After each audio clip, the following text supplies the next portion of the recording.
Ou seja, você tem crimes cometidos nas redes digitais por plataformas que permitem que pessoas que são pessoas irresponsáveis, verdadeiros assassinos que devem ser julgados e punidos, fazendo pedofilia com criança. Aliás, isso não é possível. Por isso é que nós vamos regulamentar isso. A partir de amanhã, a gente vai ter o texto final aprovado pelo presidente da República e mandado para ser, aprovado no Congresso Nacional. Presidente, já o chatearam muitas vezes com isso. Não farei diferente, mas eu tenho visto as respostas, são muito boas. Quando o senhor vai se encontrar com o presidente Donald Trump? Quando o senhor vai ligar para ele, falar com ele? Sentar lá no Salão Oval para ele fazer um bullying? Eu espero que algum dia eu possa encontrar com o presidente Donald Trump e conversar como dois seres humanos civilizados, como dois chefes de Estado, como deve ser a relação entre dois chefes de Estado. Eu tive muito boa relação com todos os presidentes americanos, do Clinton, que eu conheci depois que tinha deixado a presidência, mas com Bush, que era republicano, eu tive uma belíssima relação com Obama e com Biden. Ou seja, portanto, não é da parte do Brasil que você tem qualquer empecilho na conversação com os Estados Unidos, nem com os empresários, nem com os políticos americanos. O que aconteceu, você já sabe, eu fui pego de surpresa, porque a primeira taxação do presidente Trump é de 10%, nós montamos uma equipe de conversação liderada pelo meu vice-presidente, que é o Geraldo Alckmin, e pelo meu ministro de Relações Exteriores, o Mauro Vieira. E eles montaram as equipes para negociar e fizemos 10 reuniões com representantes do comércio dos Estados Unidos. No dia 16 de maio, nós mandamos uma outra carta pedindo, uma resposta das conversações.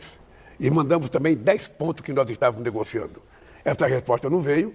Quando foi mais recentemente, nós mandamos outra carta pedindo uma resposta e fomos pegos de surpresa com uma carta endereçada ao portal do presidente Trump, que não foi endereçada a mim, ou seja, eu fiquei sabendo pela imprensa de uma carta ofensiva ao Brasil com algumas inverdades. Primeiro, ela era ofensiva ao Brasil quando mexia na soberania brasileira, se metia em problemas que são exclusivamente das autoridades brasileiras e do povo brasileiro, que era o processo que o ex-presidente está sofrendo na Suprema Corte Federal. Aí, segundo, pedia para parar com o processo imediatamente.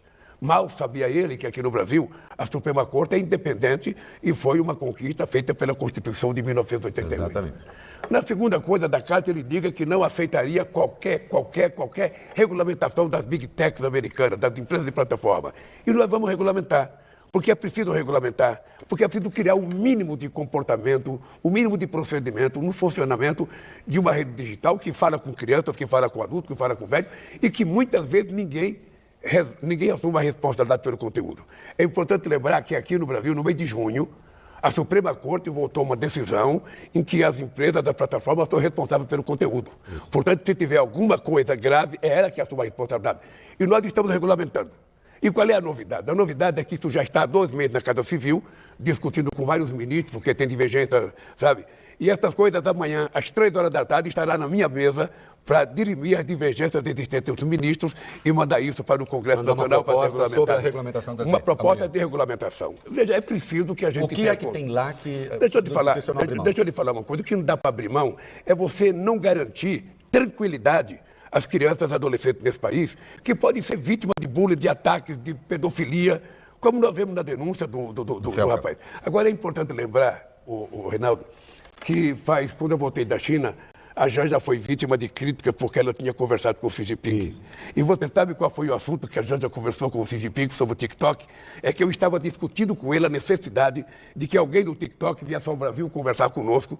E a Janja pediu a palavra, falou comigo e falou para o Xi Jinping sobre o problema e a preocupação dela com crianças e adolescentes. Foi esse o assunto na qual ela foi achincalhada por algumas pessoas e hoje está aprovado que ela estava certa. Ou seja, você tem crimes cometidos nas redes digitais por plataformas que permitem que pessoas que são pessoas irresponsáveis, verdadeiros assassinos que devem ser julgados e punidos, fazendo pedofilia com criança. Aliás, isso não é possível. Por isso é que nós vamos regulamentar isso. A partir de amanhã, a gente vai ter o texto final aprovado pelo presidente da República e mandado para ser, aprovado no Congresso Nacional. Já tem um corte aí, hein, para todo mundo da imprensa. Amanhã tem o texto da regulamentação das redes. Eu quero um parênteses muito rápido, porque não quero me perder nisso e quero voltar à questão da pedofilia depois dessa denúncia absurda, essa coisa que nós vimos, abjeta. Houve ou não houve algum mal-estar com a dona Janja e o Xi Jinping? Isso foi tudo conversa fiada? Só houve na boca de quem interpretou que foi assim. Não houve isso. Ou seja, eu estava sentado, o Xi Jinping e a esposa dele na frente, eu e a Janja na frente, eu estava falando da questão das empresas digitais, e a Janja pediu para mim para falar. E eu, como bom marido, autorizei a Janja a falar para o Xi Jinping, e ela falou aquilo que ela pensava e aquilo que ela vem falando. Eu tenho ouvido várias conversas da Janja com telefone, com mães que colocam suas filhas na rede digital, que fica fazendo propaganda da filha, para tomar cuidado, porque o algoritmo dessa criança pode ser utilizado para alguns pedófilos nesse país. E por isso que nós queremos regular, porque é preciso a gente acabar com a mentira nesse país, com a disfarçatez, com a pregação do ódio, com o estímulo à desavença. Quando, na verdade, nós queremos que a internet seja utilizada para aumentar a qualidade política, a qualidade intelectual, sabe, do povo brasileiro, para que a gente tenha mais chance de competir a nível internacional e não para disseminar o ódio como está sendo utilizado, inclusive com muitas mentiras. E antes que o presidente seja acusado de machista, que vai começar esse negócio, o presidente deu um risinho quando disse: eu, como bom marido, autorizei a mulher a falar. Era uma ironia, o presidente não pensa exatamente isso. Não, porque vai falar assim: Lula, mais uma vez, tem um ataque de machismo. O presidente fez e deu um risinho. Porque hoje em dia, ironia precisa tomar cuidado, presidente. Não, outro dia eu chamei... Ironia, se fosse verde ironia, a pessoa come pensando que é capim. Então, precisa tomar cuidado. Não, outro dia eu disse que quando nós indicamos a Gleice como ministra, eu disse uma mulher bonita, eu fui execrado por algumas pessoas. Você não pode mais falar bonito, não pode mais falar feio, não pode mais falar nada. Sabia que era ofensa? Presidente... Se quiser me chamar de bonito, eu vou dizer, eu vou ficar orgulhoso. O senhor está bonitão também. Obrigado. Tá bonitão, né? Obrigado. Presidente, eu vou voltar à questão da carta aqui do Trump e depois eu quero voltar à questão da pedofilia, porque, afinal de contas, há aqueles que são contra a pedofilia, mas não querem regular as redes. Precisa saber se é uma coisa ou é outra, né? Sem regular. Não querem regular em nome de uma barbaridade chamada liberdade de imprensa. Liberdade de imprensa não é, liberdade de expressão não é você execrar a vida dos outros. Isso. Não é você mentir, não é você fazer provocação ou você fazer, sabe, propaganda do ódio. Liberdade de expressão é uma coisa mais sagrada, que eu utilizo isso desde que aprendi a falar e que tenho defendido isso em todos os lugares do mundo que eu discuto sobre comunicação. Eu sei o que é liberdade de expressão, porque já fui vítima da falta dela e já fui beneficiado por ela também. Porque eu sou presidente da República graças à liberdade de expressão, que mesmo falando mal, falavam de mim. Isso. E aí eu fiquei conhecido. Foi assim que eu perdi 3 eleições e foi assim que eu já ganhei 3 eleições. Lembrando, depois dessa denúncia do Felca, que se o Congresso estabelecer limites, regulação para as redes, vai ser em razão da votação do Supremo também. Porque tivesse triunfado o voto de 2 ministros, não vou entrar no mérito, mas tivesse triunfado que as redes podem tudo, portanto o Congresso não poderia nem regular. Né? Isso o Congresso as redes só podem tudo para quem está de má fé. Isso. Se a pessoa está de boa fé, as pessoas sabem que para a existência da democracia é preciso ter regulação do comportamento de todos nós, senão a sociedade vira uma torre de Babel. Então é importante que haja uma regulação que tenha parâmetros. O crime que é crime na vida, sabe, nossa normal, tem que ser crime na vida digital. Não tem por que não ser diferente. Não tem por que as pessoas não respeitarem isso. Agora, quem quer que não haja regulação são as pessoas que estão ganhando muito dinheiro com isso, porque tem gente que fala que é empresário e ganha muito dinheiro com a divulgação de quadros, sabe, de pedofilia com criança, com ódio das pessoas. Sim. Então nós vamos regular. Eu, inclusive, disse na minha resposta ao presidente Trump que aqui no Brasil, toda e qualquer empresa estrangeira que estiver no solo brasileiro e que quiser entrar na nossa comunicação tem que ser regulada da mesma forma que fosse uma empresa brasileira. Isso. Tem um jeito de não ser regulada, não venha para o Brasil. Isso. Se vier, vai ser regulada. E eu e o senhor vivemos um regime, eu era lá do Santo André, um grupinho trotskista, que encheu o seu saco quando o senhor era sindicalista, né? E era um regime que tinha vale tudo podia, para quem era da ditadura. Para quem não era da ditadura, quase nada podia. Né? A democracia onde nem tudo pode. Você sabe o que eu falo, Reinaldo? Eu falo sempre o seguinte: então, toda vez que você encontra um ser humano, qualquer, homem ou mulher, que ele quer fazer uma regulação de alguma coisa que interessa só a ele, você pode ficar certo que está nascendo um ditador. Sem dúvida. Está nascendo um ditador. Porque a regulação boa não é aquela que me interessa, é aquela que interessa ao conjunto da sociedade. Muita gente não queria que a gente proibisse o telefone celular na escola, dizendo que isso seria liberdade de expressão. O que nós recuperamos nas escolas foi o humanismo. Foi o direito das crianças brincarem, das crianças jogarem bola, das crianças conversarem, que é muito mais saudável do que ficar o dia inteiro em qualquer joguinho, como ficam as crianças hoje. Então, essa é uma coisa, para mim, sagrada. Agora, uma coisa, Reinaldo, que eu não falei, que eu preciso falar, quando eu falei da resposta que eu dei ao Trump, é que nós estamos tomando decisões muito importantes. Sim. Amanhã, eu vou assinar uma medida provisória que cria uma linha de crédito de 30 bilhões para as empresas brasileiras que, porventura, tiverem prejuízos com a taxação do Trump. Sobretudo, nós Esse estamos... valor está definido, 30 bilhões. Não, 30 bilhões é o começo. Começo. Você não pode colocar mais Sim, e você claro. não sabe quanto é. Sim, tá. Então, 30 bilhões, sabe, vai ter uma política de crédito que a gente está pensando em ajudar, sabe, sobretudo as pequenas empresas, o pessoal que exporta tilápia, que exporta fruta, que exporta, sabe, mel e outras coisas, sabe? Nós vamos, empresas de máquinas, as grandes têm mais poder de resistência. Sim. Então, nós vamos aprovar amanhã. E eu acho que vai ser extremamente importante para que a gente possa mostrar que ninguém ficar desamparado por conta da taxação do presidente Trump. De que nós vamos cuidar dos trabalhadores dessas empresas, vamos procurar achar outros mercados para essas empresas. Nós estamos mandando a lista dos produtos que a gente vendia para os Estados Unidos para outros países, porque a gente utiliza um lema que é o seguinte: ninguém segura, ninguém larga a mão de ninguém.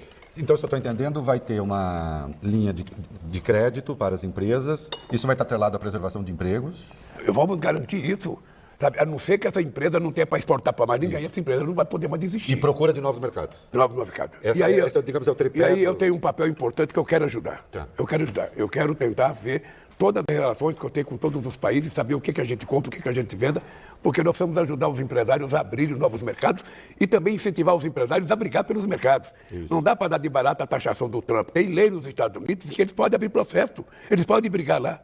É isso que nós queremos que aconteça e eu acho que vai dar certo. Depois, a gente está fazendo uma coisa muito importante, que é a gente está estabelecendo um certo padrão de fazer uma briga no OMC, que é o lugar onde deveria ser a discussão sobre comércio, e depois nós estamos pensando em saber qual é a reciprocidade, o que a gente vai colocar como reciprocidade para os Estados Unidos. Nós não queremos fazer bravata, nós não queremos ficar dizendo que vamos fazer tal coisa, ou seja, nós vamos medir as consequências para o povo brasileiro e para a relação com os Estados Unidos a cada momento que a gente tiver que tomar decisão. Sabe por quê, Reinaldo? Porque a gente tem uma relação histórica muito profunda de 201 anos. Apesar deles terem se intrometido no golpe brasileiro, e apesar de na América Latina ser costumado dizer que onde tem uma embaixada americana tem um golpe de Estado, nós estamos relevando o golpe estamos relevando o golpe o golpe de 64 e queremos manter uma relação como nós mantemos com todo mundo, civilizada, ordeira, em que a gente possa sentar numa mesa como está eu e você aqui e discutir a divergência comerciais. Vai sobrar um pouquinho, uma carninha a mais, um cafezinho a mais para deixar o preço aqui dentro? Aliás, para quem reclama, eu queria que vocês entrassem no site americano e procurar uma picanha. Uma picanha hoje estava sendo vendida, um quilo de filé estava sendo vendido a $150. Porque uma das coisas que eu acho que o presidente Trump não pensou é que, embora ele diga que está juntando muito dinheiro, os produtos taxados a todos os países do mundo vão aumentar de preço nos Estados Unidos. Sim. Não tem outros, não existe milagre. Em economia não tem milagre. Se fosse fácil, o mundo não tinha problema. Porque todo presidente pensa que é milagroso. E como não tem milagre, não tem mágica, a gente tem que trabalhar de acordo com a realidade. E essa taxação, pode ficar certo, não ficarão impunes, porque o povo americano vai sofrer. Ele vai sofrer as consequências dessa taxação. Presidente, ainda sobre o pacote, para a gente fechar esse capítulo, vai ter também alguma coisa sobre as compras governamentais? Vai ter. Então a gente vai ter crédito, compras governamentais e abertura de novos mercados. E vai ter conteúdo nacional também. Vai ter conteúdo nacional nas coisas que nós fabricamos aqui, porque nós vamos garantir a sobrevivência das empresas brasileiras, como eu acho que todos os outros países vão fazer um sacrifício enorme para sobreviver às empresas dele. O Brasil, houve um tempo, Reinaldo, que o Brasil dependia do nosso comércio exterior 25% dos Estados Unidos. Hoje, é só 12%. Do 12%, apenas 4%, sabe, foram taxados pesadamente. Portanto, do ponto de vista econômico, nós estamos com uma certa tranquilidade. Obviamente que nós temos o aço, que é uma coisa delicada, nós temos a indústria de máquina, nós temos o café, que nós vamos tratar com carinho, mas se os americanos quiserem tomar café, tem pouca gente com capacidade de oferecer a oferta de café de qualidade como o Brasil. E, portanto, eu acho que o povo tem que sentir o que vai acontecer na pele para saber qual será a reação do povo americano com relação às taxações do presidente Trump.